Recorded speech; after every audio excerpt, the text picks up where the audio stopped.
Mapagpalang gabi po sa atin, mga kapatid. Bago po tayo magkalog sa Panginoon, basahin ko muna po itong Ito po'y lagi nating naririnig. Luke 6:38, magbigay nga kayo at bibigyan kayo ng Diyos. Gustong takal, siksik, liglig at umaapaw pa, ibibigay sa inyo sapagkat ang takal ang ginagamit niyo sa iba ay siya rin gagamitin ng Diyos sa inyo. Napakabuti po ng Diyos, hindi po naman lingid sa atin lahat. At lahat naman po tayo nagbibigay dito. Ilan tayo? 5. Lahat po tayo nagbibigay. At alam po natin ito.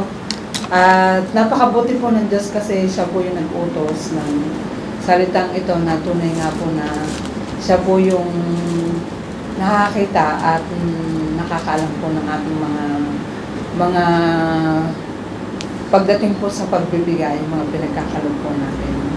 At ang Diyos po yung gumagawa ng sukatan.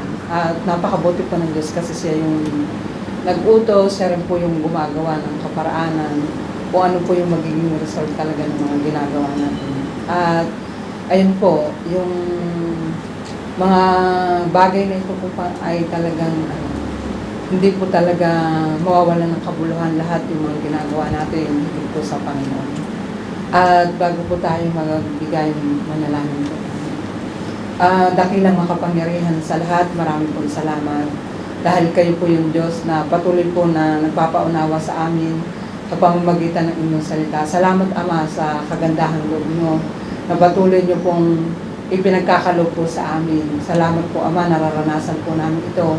Kaya po kami nakakapagpatuloy sa inyo po, Panginoon. Salamat din po, Ama, sa kaunawaan sa inyong salita po, Panginoon, upang makapagbigay po lagi kami sa inyo. At ganoon din po, Ama, sa mga pangangailangan po ng iglesia na hindi po nalilingid sa inyo. Patuloy din po namin itinataas. Salamat po sa mga kaloob po ng mga kapatid.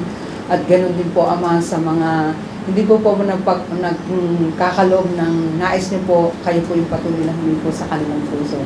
At dalangin po namin, Ama, sa mga kaloob po namin, mga kapatid po, Panginoon, ay patuloy po kayo ang mag-multiply at maging kasapatan po sa inyong kaharian. Salamat, Ama, sa pagpapatawad. Salamat po sa salvation. Patuloy po namin nararanasan mula po sa inyo. Salamat din po sa mga ginagamit niyo pong pagpapala sa mga buhay po namin upang makapagpatuloy po kami makapagbigay sa inyo po, Panginoon.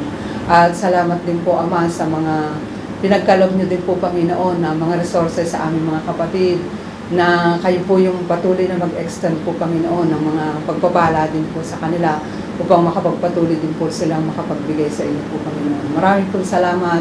Ganoon din po sa pag-iingat sa aming mga buhay po, Panginoon. Salamat din po sa inyong salita na patuloy po namin naririnig. At ganoon din po, Ama, sa mga ipinagkakatiwala niyo po sa amin, turuan niyo po lagi kami na isang mabuting katiwala po, Panginoon. Patuloy niyo rin pong bantayan ang puso at isip po na aming mga kapatid po, Panginoon, upang hindi po maagaw ng kaabay. Marami pong salamat. Sa iyo po namin binabalik ang lahat ng papuri at pasalamat pagdakila sa inyong pangalan. Amen.